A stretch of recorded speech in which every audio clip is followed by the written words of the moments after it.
We're here with another episode of Conversations and Connections. Again, we're the official podcast of the Family Crisis Center of East Texas. I'm Stuart, the prevention coordinator for the agency. And with me today, I have Kinnie Reina.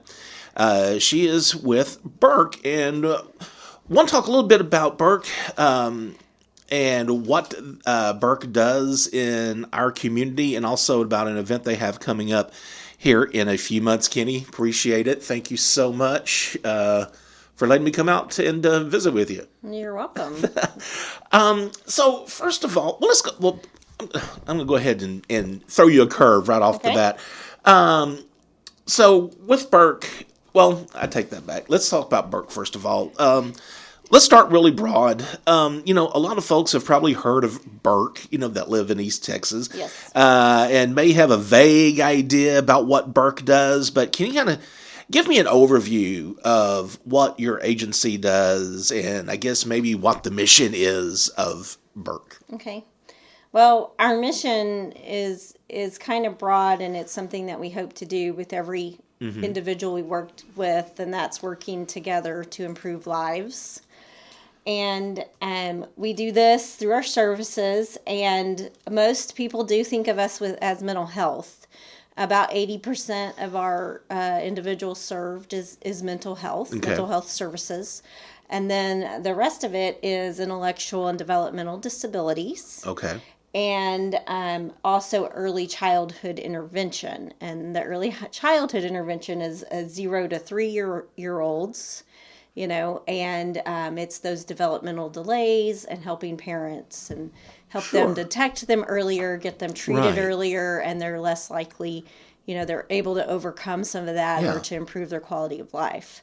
And then the intellectual developmental disability services, we usually pick up those services after someone has completed public school or their school system. So when they're, even sometimes, an individual with developmental disabilities could be at school till they're 21. It just depends. And so then we pick up from there. And so those services are very individualized and a select population, of course. And then the mental health services is for adults and children. And we work with probably starting more around 5 or 6, not too young, where you're seeing a lot of, mental health concerns. But we have, with our children's side, and adult side, what's nice is you have all kinds of levels of care. And what I talk about is our individuals' needs are very unique, and they're very, so our services are sort of tailored and individualized to serve that person. And so we have case managers and counselors and, social workers, psychiatrists or nurse practitioners that do help with the psychiatry care. So there's a whole system of care that works together. One thing I did want to point out, which I think sometimes people get a little confused, Burke is not a state agency. You're not. You guys work here. Y'all don't work for the state. You're not. But I think a lot of times people are mistaking y'all for being with the state. Correct. I think. With that being said, are there any requirements? Like I know Burke serves, is it still a 12-county area? I know it used to be a 12-county area that you serve. Outside those 12 counties, are there other agencies like Burke? Correct. Is there a requirement, maybe I should say, for everybody in every county in the state to have access to services like what you provide? Right. We're kind of called mental health authorities. Okay. There's so many of us are community centers, and we receive, each center probably receives different funding. We have state and federal funding, and some even private grants that we receive. We are considered a governmental entity. And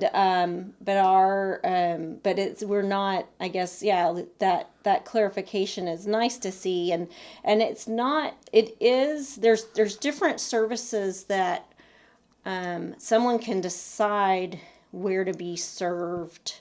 Okay. Technically we serve those 12 counties, and then in Jasper, we only provide the ECI services now. because they've pulled out, their county has gone with the Spindletop Center. Okay. And so that's a transition over there that we're working on with Jasper County. We're moving, we're opening an office in Newton County, which is on the other side of it. And then we're expanding and opening a bigger office in the Woodville, Tyler County area. Okay. All right. So, doing what Burke does, do you find that, and maybe it's a cultural thing in more rural areas, about a stigma of people who need mental health services? Do y'all find yourself constantly fighting against that? Sometimes I think stigma is a huge barrier to accessing services, especially early. Right. So a lot of times when someone initially accesses services, it's because they may be in a crisis. They may be a danger to themselves or to others. They maybe having thoughts of suicide, that sort of thing. So a lot of people come in through our crisis services side of things, and we do have a crisis number, but we are actually recommending the 988 number that goes to the same call center as Burke's crisis number. Okay. Ours is 800-392-8343, and when I recommend calling that number, and I sometimes I'll tell people to put it in your phone because you never know when you'll need it. Exactly. But it helps access Burke services quicker than if you call 988. But if you call 988, you can still say, because it's easier to remember, they can still connect you to Burke. Okay. But what we find, things have gotten to a point where that individual or the family, they're really seeing that help is vital, that it's needed somehow. So folks may turn to Burke. And a lot of times it's either maybe a doctor, or a church, or someone else has known about our services, and, But, and stigma can be about lack of knowledge. It can be about family and cultural beliefs. Some people may feel like we're going to take care of this in our family, or we're going to take care of it at church. And so, but we are seeing it talked about more and more. Okay. So I think that high schoolers and college students now are talking about it, and it's maybe on TV shows. They're probably more comfortable now. I do know there's some families or some cultures or whatever, hey, this does not get out of the family. You do not tell anybody what goes on. And what I used to hate, disclosure here, I used to work here in a lifetime ago. And what I used to hate, and I heard this a couple of times when I was out at job fairs or something. Oh, Berkshire, that's where the crazy people go.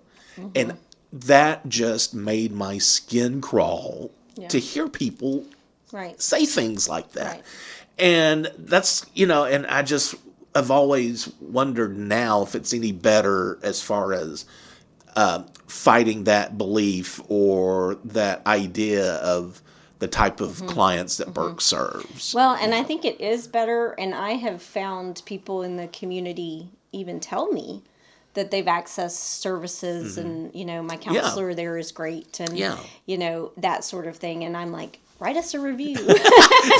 there you go. If you've had a good experience. Yeah, right. But, with mental health and the stigma, and then how to address it, because we all don't know how to address it, and we all don't know how to talk about it. Right. And so mental health first aid is one thing that we offer. It's a course that you can take just like regular first aid. We have a mental health first aid coordinator, and you can go to myburke.org/MHFA. So it's a national program that's evidence-based. It has curriculum, and it can give, I recommend anyone that's around people to take mental health first aid, because 1 in 5 individuals is what we're seeing. We've seen that for years. 1 in 5 adults and children. I think sometimes we see 1 in 4 data. that it's more common. People are diagnosed earlier than they used to be, Right. and it's a brain thing. It's a I don't completely understand it. I'm not a psychologist or a counselor. I'm a communicator, just like you. But what I've learned and seen is that it is common, and it's something that we want to give people hope for. And the mental health first aid allows somebody to know the signs and symptoms, to get the information and the facts about mental health, to know how to detect it in someone that they might be around. We have a youth module that's focused on people that work with youth under 18. And then we have a module that's focused on adults. So if you work with adults. And so like if somebody's in HR at an agency, they would take mental health first aid. We've taught them to pastors, to different groups. So we're doing a partnership with the Nonprofit Leadership Center at Angelina College in Lufkin. And so they're hosting a course with us on February 9. So that's something to look into. I can send you that link to register. They have it on Eventbrite, but we'll make sure it's on our website and social media and things like that. But we've done a few courses with them, and that's a free course. It's a day-long thing, but there's a lot of information to learn. And you practice. You practice saying the things that are hard. Yes. Because a lot of us don't know how to say, are you thinking about suicide? Right. Yeah. What's a tactful way to say it without, Okay, great. Kinnie, what are the qualifications someone has to meet? Like, to qualify for services at Burke, is there an income bracket? Is there anything like that? Or can anyone access your services? We basically say anyone can. The qualifications vary by program and by the individual's needs, sort of what their diagnosis might be. So we recommend, if you're interested or in need, to call our intake number. That's 936-634-5010. So you start the intake process. That's the first way to access services. And calling that number, getting started, they'll even send you forms to fill out and bring with you, so you don't have to sit and do them all. But that's kind of done in our main clinics in Nacogdoches, Lufkin, and in Livingston.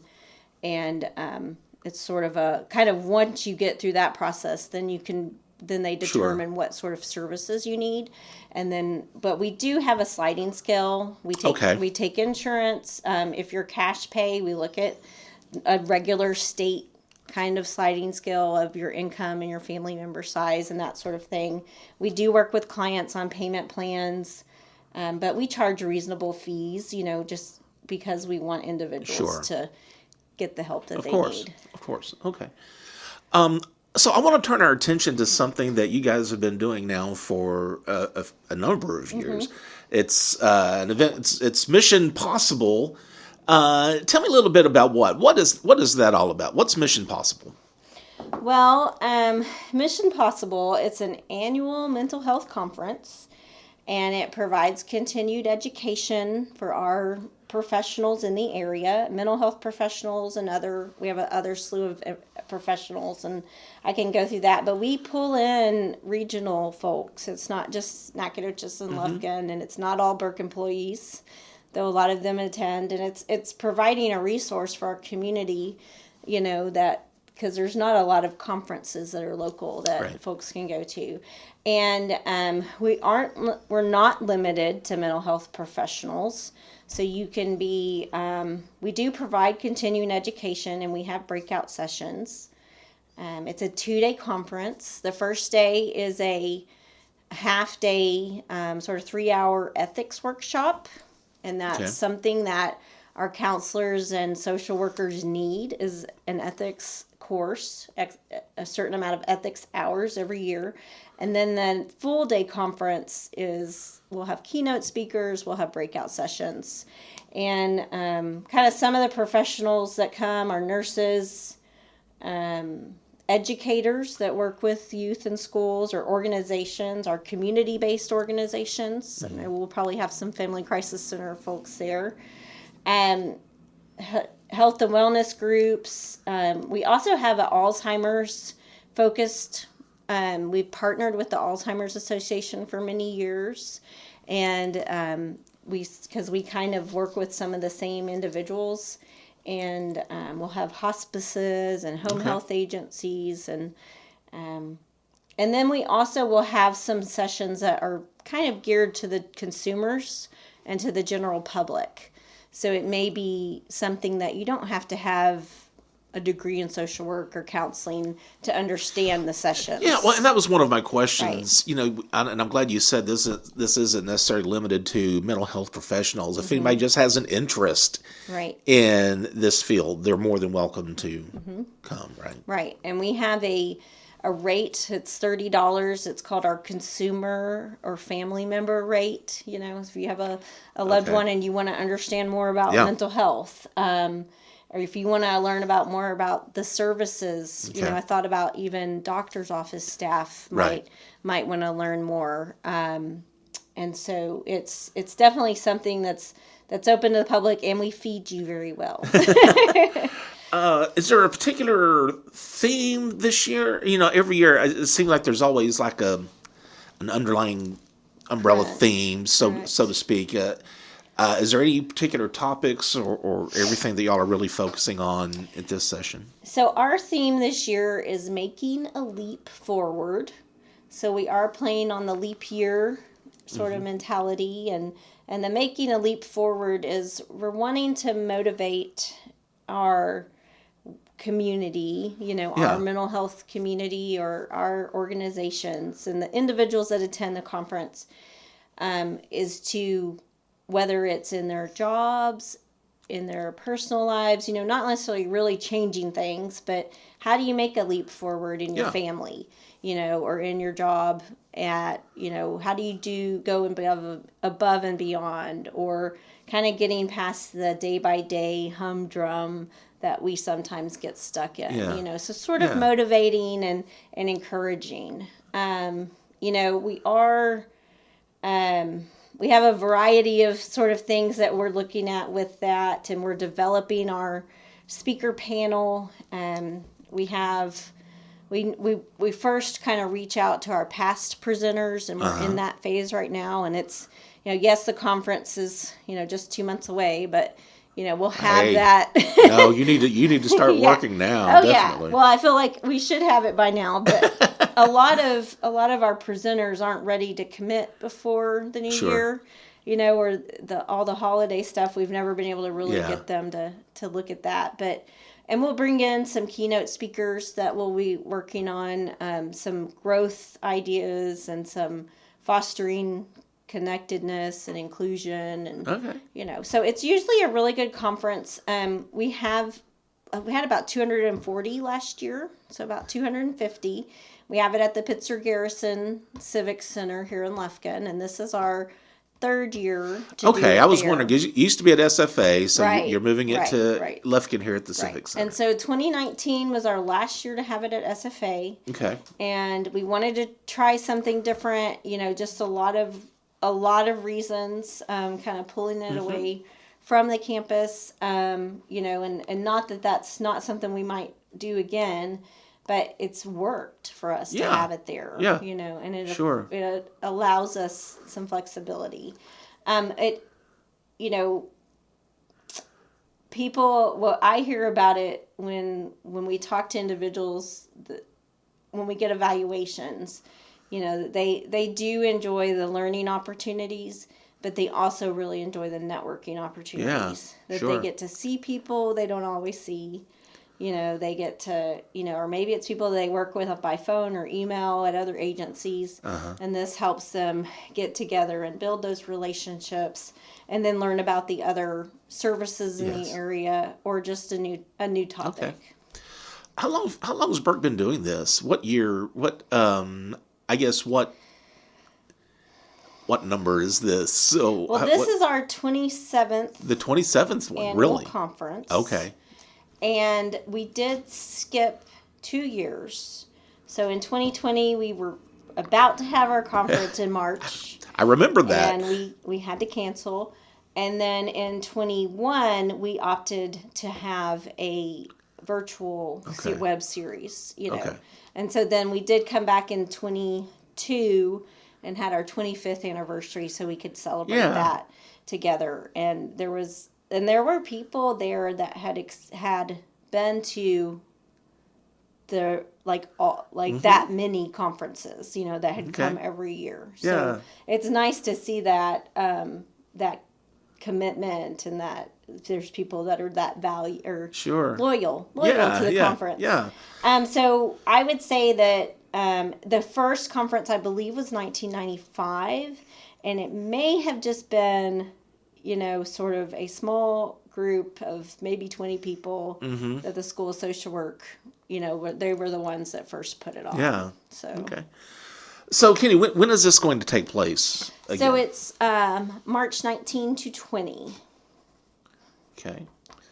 And if someone is interested, they want to register, who do they contact? How do they do that? Or is registration even open yet? It is open. Okay. So we opened it on Monday, and we have, already 40-something people registered. And we're trying we have an early bird rate until March 1, so then we go up a little bit, getting us at the, closer to the event. But if you go to myburke.org/Mission Possible, or Google Mission Possible Conference, it comes up. Okay. But and then my office number is 936-558-6246. If somebody doesn't find it on the website, but it's there. The link to register is there, and we keep it pretty affordable. Whether you're coming for your interest or for your CEs, and then we feed our attendees very well, and so we hope they get their value. Great. All right. Is there anything else you want to make sure our listeners know about before we wrap it up? No, that's it. Okay. We appreciate them joining us at Mission Possible, or if they need our services, to reach out. Yes. And follow us on Facebook and Instagram. All right. Kinnie, thank you so much. I appreciate it. Thank you a lot. Again, Kinnie Reina with Burke, talking about all the things Burke does, as well as Mission Possible coming up. Again, that'll be on March the 19th through the 20th. And you can just Google that or go to myburke.org, and you can find all the information you need there. And as always, if you feel like you need the services of the Family Crisis Center, we do have our toll-free number. That's 1-800-828-7233. Also, be sure to subscribe to Conversations and Connections. You can do that via Spotify, Apple Podcasts, Google Podcasts, pretty much any podcast service of your choice. Also, if you would like to donate, go to our website, FamilyCrisisCenterOfEastTexas.com. There at the bottom left corner, you'll see that donate button. Click on that if you would like to make a monetary donation to help survivors of relationship violence. As always, be the voice, if not for you, for someone else.